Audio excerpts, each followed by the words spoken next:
All right, so now we're on page 2. For page 2, we have to remember factored form of quadratics. If you guys remember, we wanted to take our zeros. It was x minus our first root times x minus our second root. Here with a cubic function, we have 3 zeros, so we have to add one more, and it's going to be x minus our third root. And so this is how we're going to write an equation to start off with, and then we're going to go ahead and multiply it all out like we did last class to get our final standard form. And so here it gives us our zeros, so it says write an equation of the cubic that has the zeros at -1. So we have x minus a -1, which is a +1. Then we have x minus our second root, which is 2, so we have x minus 2. And then x minus our third root, which is a -3, so minus a -3 becomes a +3. Okay, and so this is where we start off. And again, we just make sure it's y equals, and then now we work 2 at a time, just like we did last time. So the first thing I'm gonna do is multiply these two factors together. So that means I'm going to FOIL out. X times x is x squared. X times -2 is -2x. 1 times x gives me x. 1 times -2 gives me a -2. Here I go ahead and combine my like terms. So I have x squared minus x minus 2. And then again, this just drops down. So now I'm going to multiply this factor times this factor. Okay, so I'm going to go ahead and write it up here. I go x times x squared. That gives me x cubed. X times -x gives me -x squared. X times -2 gives me -2x. And then I do the same thing with 3. 3 times x squared gives me 3x squared. Again, I like to stack it just so I can make it easy to combine like terms. Then I do 3 times -x, which gives me -3x. 3 times a -2 gives me -6. And then I just combine these two. So this gives me x cubed plus 2x minus, this is 2x squared, minus 5x minus 6. And again, we just throw in our y equals for standard form. And so now this is what I'm looking for as an answer. Okay, moving on to number 2. Same thing, except this time we have imaginary numbers. Nothing changes. Okay, so we still have y equals. We're going to have 3 factors, x minus, x minus, x minus. We have a +2, so we go ahead and do that too.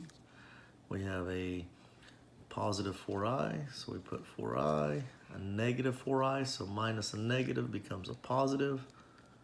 Okay, and then just to kind of show you guys that it doesn't matter what order you multiply this in. If I have imaginary numbers, I'm going to work with these two first. Okay, you don't have to, but it will make things a little bit easier. So if you have imaginary numbers, work with those two factors first. So I have x times x, x squared. X times positive 4i gives me a positive 4ix.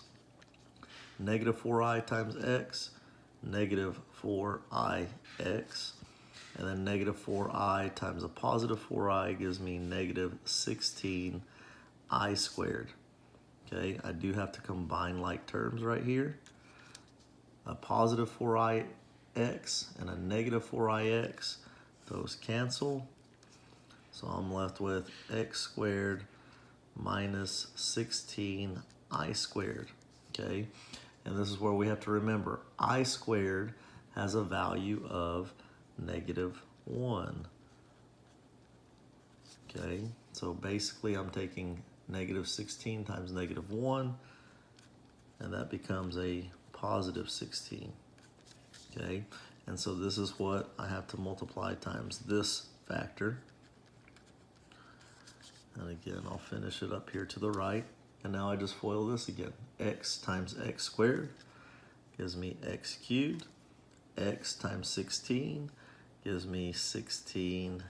X squared times negative 2 gives me a negative 2x squared. Negative 2 times 16 gives me a negative 32. Okay, so again, my final answer, I do want it in standard form, so I'm just going to put this in order. X cubed minus 2x squared plus 16x minus 32. All right. And then number 3 is going to be very similar, but it's kind of stated differently. It says write the equation of the cubic that has a 0 at x equals 4, and then it says multiply of 3, sorry.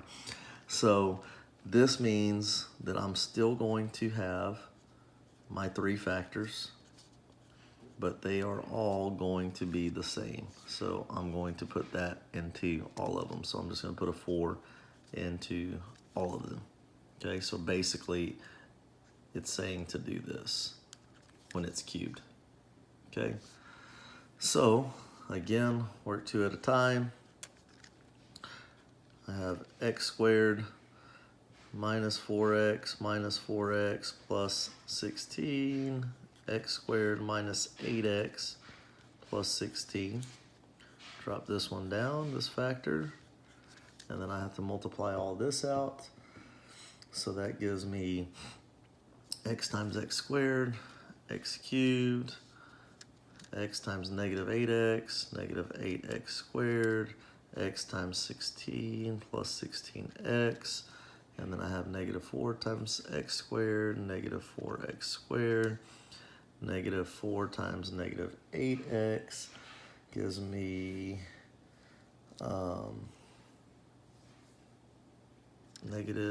positive 32x. Negative 4 times the 16 gives me a negative 64. I go ahead and combine those. X cubed minus 12x squared plus 58x minus 64. And then again, I just put y equals.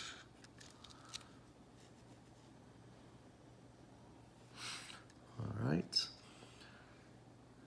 And then these last few, solve. Okay, again, keyword solve.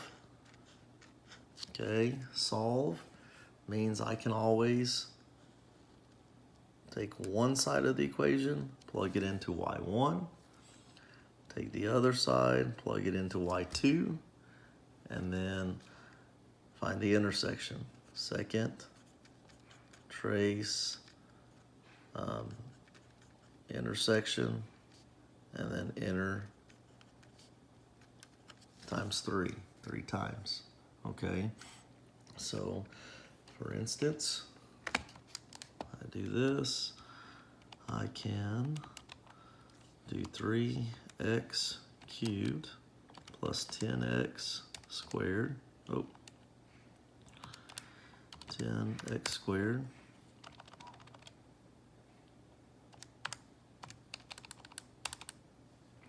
minus 8x, put 0 into y2, go to my graph, and here I have 3 intersections at 1, 2, 3, and then I just go ahead and find those. So second trace 5,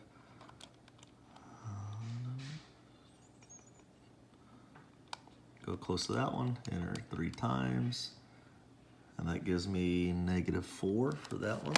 So x equals negative 4. Second trace 5. Go to the next one. 1, 2, 3. X equals 0. And then again, second trace 5. 1, 2, 3. and 0.6 repeating. And those were my 3 solutions. Okay, so anytime it says solve, we can do that. All right, otherwise I would have to solve it algebraically. I will solve this next one algebraically, number 2, just so that you can see that it does that. But again, at the end of the day, we could also just do y1, y2. So right here, we do have a root. So I want to isolate the root. So first thing I have to do is subtract 1 to both sides. That leaves me with 4 cubed root of x minus 2 on this side and 8 on that side. Then I need to get rid of this 4, so I divide by 4. Okay, that leaves me with the cubed root of x minus 2 is equal to 2.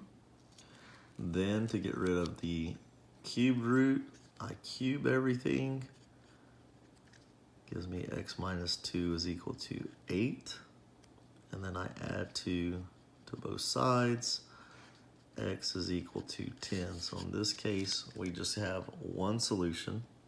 Again, if you have trouble doing this algebraically, then you would just do y1, y2, find the intersection.